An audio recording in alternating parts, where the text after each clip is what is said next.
time where it is easier to point fingers, but it's very hard to take accountability.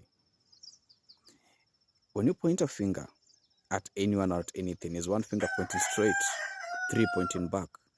We always keep forgetting the three pointing back because the pointing back hold us accountable. And a very good example is like you go to the market. Fine. So let's say you're buying vegetables. Let's say it's a particular type of vegetable or a fruit. So you have different vendors selling the same. Maybe the price range will differ. Maybe the quantity will differ. Maybe within the same price range, more quantity, less quantity, depending. As the consumer, as the client, or as the customer, you have a choice to choose from whom you will purchase these vegetables or fruits from. Now, if you take it from one vendor and it's wrong, you have your own accountability because you still had all these other options for you to take. Sometimes you may end up buying from someone not because they have the best of the best, but they have a good presentation on how they did it. They've done a very good pitch. And you even end up buying more than you had anticipated because of how they presented themselves. There's another one you may look at and have kind of pity. Let's say in a scenario whereby it's a young lady or a young man, or a lady who's holding a child, or an older lady, and the others maybe they are younger. Different demographics can make us decide why we purchase from one or the other. Another is their tone.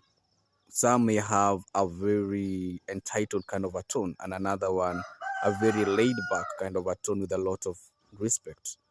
Hence, you choose the one with respect because, I mean, who wants to buy from someone who thinks everybody will buy from them? I don't think so. It's your money. You decide what to do to it.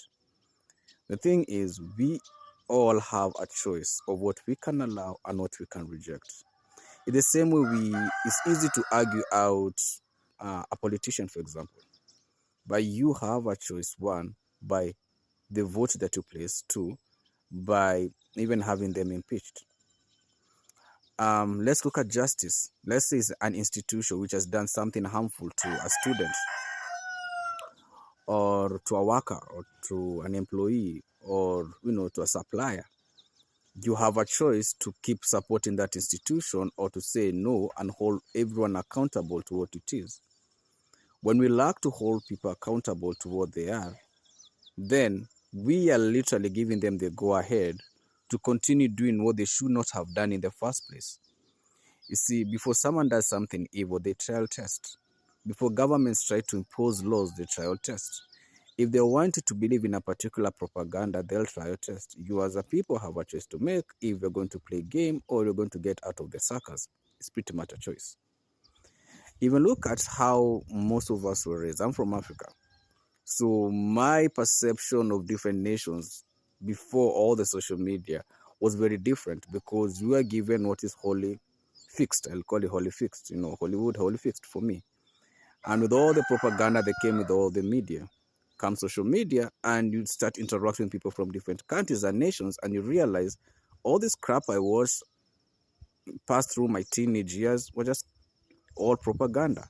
You meet actual people with real life content, real life conversation, build up healthy relationships, and life goes on. Yes, we're in a time where toxicity seems to sell more, and peace seems to be stepped down on. Fine, but it's like there are many people shouting in a market or in a place. I have a choice to sit there and be caught up with the own noise, or I can step out of that noise so that I can filter out what's really going on. Because when everybody's shouting and everybody's saying, do this, do that, there is no direction.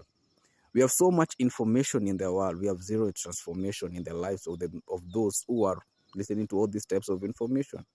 We have so many podcasts. We have so many so-called professionals who know this, who know that. But there are very few people who are holding them accountable when they're saying lies. We have a lot of things that on conversations on media that throws a lot of biasness, hence creating stereotypic kind of reasoning around people and still people not holding them accountable. Then you wonder, We are what we watch, what we feed, and what we allow. If you accept to watch things that are wrong, you pretty much are an enabler to that thing. So it means you are indirectly enjoying it.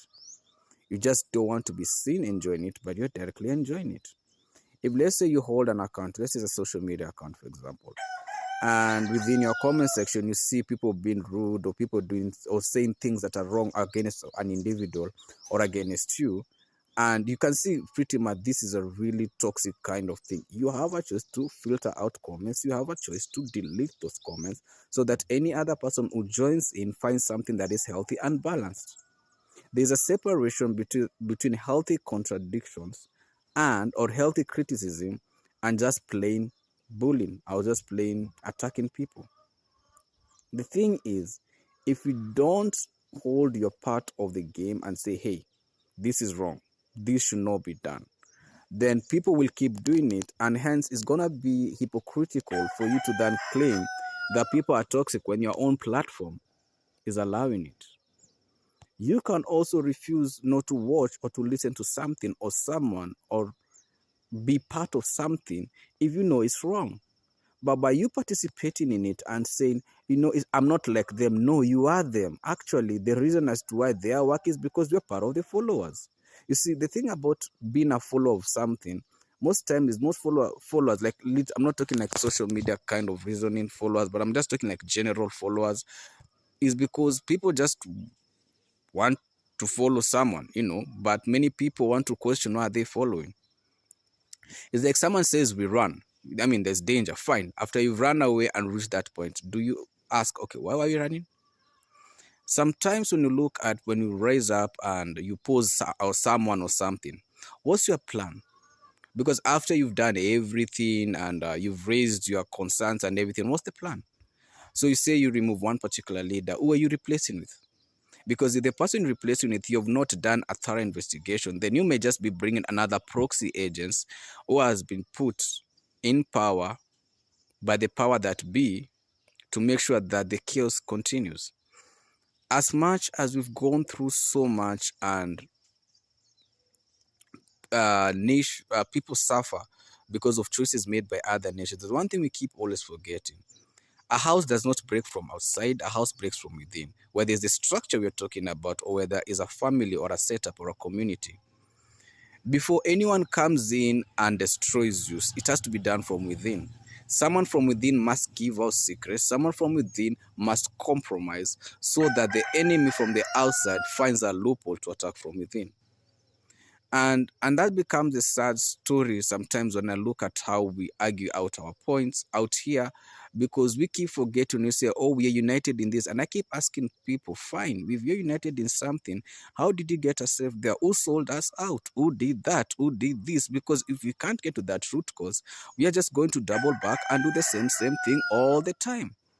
If you keep seeing something is danger and you do nothing about it, fine. It's gonna come back. May not be to you directly, but can be to you indirectly through someone you love, through someone close to you. If you see a problem and you don't rise up and raise a voice against it, that problem maybe to you, you have a way around it, but the next person, it will be affected. You don't have to deal some issues directly. You can deal indirectly. You can play anonymous if you have to. If you feel it's something that could lead to your own security being in issues. But at the end of the day, you must voice your thoughts. And you must always look within. Your intention matters at the end of the day. It doesn't matter how good, how much you give the best delivery of your speech or whatever you're doing. Your intention matters. The condition of your heart matters. Because at the end of the day, behind the screen, you can fool the whole world, but you can't fool yourself for too long. You can have a fake image, but it's not for too long. So the question is, you have three fingers pointing back at you. Want to think about it? Because at the end of the day, if we don't be honest with ourselves, with our role in what we are doing, what we watch, what we listen to, conversations we entertain, we might as well be the problem. The thing is, those are hard questions you need to come to terms with. Once you deal with that, hey, you kind of figure out the puzzle. One puzzle at a time. One maze at a time. All the best. as we figure life.